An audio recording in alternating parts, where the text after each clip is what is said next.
ಸಚಿವ ಸ್ಥಾನ ಸಿಗದಿದ್ದಕ್ಕೆ ಶಾಸಕ ದಿನೇಶ್ ಗುಂಡೂರಾವ್ ಅಸಮಾಧಾನ ವ್ಯಕ್ತಪಡಿಸಿದ್ದಾರೆ. ಸಚಿವ ಸ್ಥಾನ ಯಾಕೆ ಸಿಕ್ಕಿಲ್ಲ ಅನ್ನೋ ಕಾರಣ ಗೊತ್ತಿಲ್ಲ.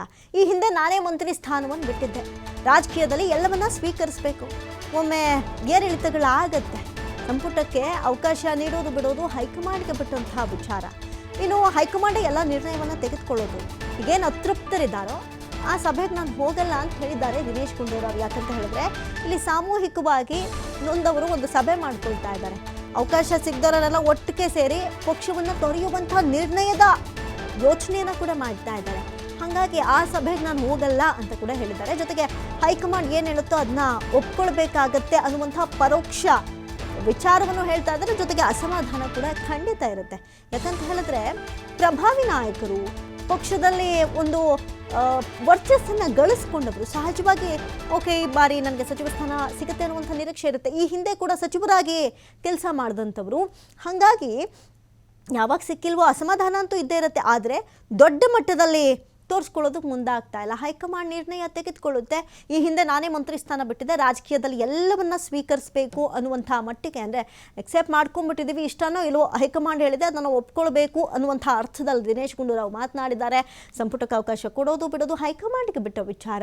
ಅತೃಪ್ತರ ಸಭೆಗೆ ನಾನು ಹೋಗಲ್ಲ ಅಂತ ಸ್ಪಷ್ಟಪಡಿಸಿದ್ದಾರೆ ದಿನೇಶ್ ಗುಂಡೂರಾವ್.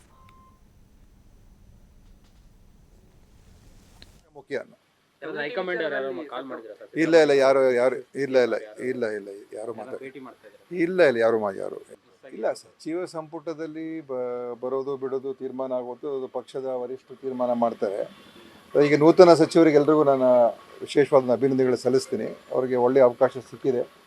ಭಾಳಷ್ಟು ಹೊಸ ಮುಖಗಳು ಕೂಡ ಸಿಕ್ಕಿದೆ ಮತ್ತು ಹಳಬರು ಕೂಡ ಕೆಲವರೆಲ್ಲ ಇದ್ದಾರೆ. ಅದರಿಂದ ಒಳ್ಳೆಯ ಕೆಲಸ ಮಾಡೋದಕ್ಕೆ ಎಲ್ರಿಗೂ ಅವಕಾಶ ಇದೆ. ಇನ್ನು ಒಳ್ಳೆಯ ಒಂದು ಈ ಅವಕಾಶ ಉಪಯೋಗಿಸ್ಕೊಂಡು ರಾಜ್ಯದ ಸೇವೆ ಮಾಡತಕ್ಕಂಥ ಕೆಲಸ ಮಾಡಲಿ ಅಂತ ನಾನು ಹಾರೈಸ್ತೀನಿ. ಆರೋಗ್ಯ ಇಲಾಖೆನೂ ಕೂಡ ಕೆಲಸ ಮಾನದಂಡದ ನೋಡೋದಲ್ಲ ಅದನ್ನು ಕೂಡ ಸಮರ್ಪಕವಾಗಿ ನಿಭಾಯಿಸಿದ್ರು. ಆ ವಿಚಾರದಲ್ಲಿ ಎಲ್ಲೂ ಕೂಡ ನೀವು ಪಾರ್ಟಿಯಲ್ಲಿ ಕೂಡ ಅಬ್ಜೆಕ್ಷನ್ ಆದರೂ ಯಾಕೆ ನಿಮ್ಮ ವಿಚಾರದಲ್ಲಿ ನನಗೆ ಅದು ಗೊತ್ತಿಲ್ಲ. ಯಾಕೆಂತ ಹೇಳಿದ್ರೆ ನನಗೆ ಅದೇ ಒಂದೇ ನಾನೇನು ಮಂತ್ರಿ ಆಗಲೇಬೇಕು ಅಂತ ಆ ಥರ ವಿಷಯ ಏನಲ್ಲ. ಯಾಕೆಂದರೆ ಹಿಂದೆ ಸಿದ್ದರಾಮಯ್ಯ ಸರ್ಕಾರದಲ್ಲೂ ಕೂಡ 3 ವರ್ಷ ಆದಮೇಲೆ ನಾನೇ ಪಕ್ಷದ ಕೆಲಸ ಮಾಡ್ತೀನಿ ಅಂತ ಸ್ವಯಂ ಪ್ರೇರಣೆಯಿಂದ ಬಿಟ್ಟೋಗಿರೋನು. ಅದರಿಂದ ಮಂತ್ರಿ ಸ್ಥಾನ ಇಲ್ಲದೇ ನಾವು ಇರೋಕ್ಕಾಗಲ್ಲ ಅಂತ ಏನಲ್ಲ. ಆದರೆ ನನಗಿನ್ನೂ ಯಾಕೆ ತೆಗ್ದಿದ್ದೀವಿ ಅಂತ ನಮಗೆ ಸ್ಪಷ್ಟವಾದಂಥ ಒಂದು ಕಾರಣಗಳೇನು ನಮಗೇನು ಹೇಳಿಲ್ಲ. ಅದು ಒಂದೇ ಇರುವಂಥ ನೋವು ಬಿಟ್ಟರೆ ಮಂತ್ರಿ ಸ್ಥಾನ ಹೋಗಿದೆ ಅಂತ ನೋವೇನಿಲ್ಲ. ಏನಕ್ಕೋಸ್ಕರ ತೆಗೆದು ಏನು ಕಾರಣ ಅದ್ರ ಬಗ್ಗೆ ಯಾವುದೇ ರೀತಿಯ ಒಂದು ಮಾತು ಕೊಟ್ಟ ಏನು ಹೇಳಿ ಅದೇ ಒಂದು ನೋವಿನ ವಿಷಯ. ಆದರೆ ನಾವೆಲ್ಲ ಪಕ್ಷದ ಶಿಸ್ತಿನ ಸಿಪಾಯಿಗಳು. ಆ ವಿಚಾರದಲ್ಲಿ ನಾವೇನು ಕಾಂಪ್ರಮೈಸ್ ಆಗೋದಿಲ್ಲ. ಪಕ್ಷ ಮುಖ್ಯ.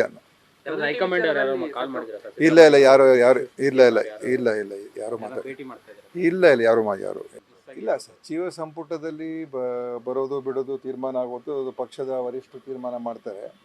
ಈಗ ನೂತನ ಸಚಿವರಿಗೆ ಎಲ್ರಿಗೂ ನಾನು ವಿಶೇಷವಾದ ಅಭಿನಂದನೆಗಳು ಸಲ್ಲಿಸ್ತೀನಿ. ಅವರಿಗೆ ಒಳ್ಳೆಯ ಅವಕಾಶ ಸಿಕ್ಕಿದೆ.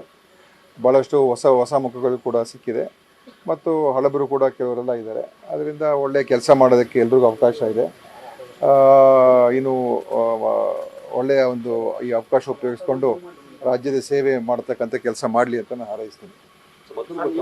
ಆರೋಗ್ಯ ಇಲಾಖೆನೂ ಕೂಡ ಕೆಲಸ ಮಾನದಂಡದ ನೋಡೋದಲ್ಲ ಅದನ್ನು ಕೂಡ ಸಮರ್ಪಕವಾಗಿ ನಿಭಾಯಿಸಿದ್ರು. ಆ ವಿಚಾರದಲ್ಲಿ ಎಲ್ಲೂ ಕೂಡ ನೀವು ಪಾರ್ಟಿಯಲ್ಲಿ ಕೂಡ ಅಬ್ಜೆಕ್ಷನ್ ಆದರೂ ಯಾಕೆ ನಿಮ್ಮ ವಿಚಾರದಲ್ಲಿ ನನಗೆ ಅದು ಗೊತ್ತಿಲ್ಲ. ಯಾಕೆಂತ ಹೇಳಿದ್ರೆ ನನಗೆ ಅದೇ ಒಂದೇ ನಾನೇನು ಮಂತ್ರಿ ಆಗಲೇಬೇಕು ಅಂತ ಆ ಥರ ವಿಷಯ ಏನಲ್ಲ. ಯಾಕೆಂದರೆ ಹಿಂದೆ ಸಿದ್ದರಾಮಯ್ಯ ಸರ್ಕಾರದಲ್ಲೂ ಕೂಡ 3 ವರ್ಷ ಆದಮೇಲೆ ನಾನೇ ಪಕ್ಷದ ಕೆಲಸ ಮಾಡ್ತೀನಿ ಅಂತ ಸ್ವಯಂ ಪ್ರೇರಣೆಯಿಂದ ಬಿಟ್ಟೋಗಿರೋನು. ಅದರಿಂದ ಮಂತ್ರಿ ಸ್ಥಾನ ಇಲ್ಲದೇ ನಾವು ಇರೋಕ್ಕಾಗಲ್ಲ ಅಂತ ಏನಲ್ಲ. ಆದರೆ ನನಗಿನ್ನೂ ಯಾಕೆ ತೆಗ್ದಿದ್ದೀವಿ ಅಂತ ನಮಗೆ ಸ್ಪಷ್ಟವಾದಂಥ ಒಂದು ಕಾರಣಗಳೇನು ನಮಗೇನು ಹೇಳಿಲ್ಲ.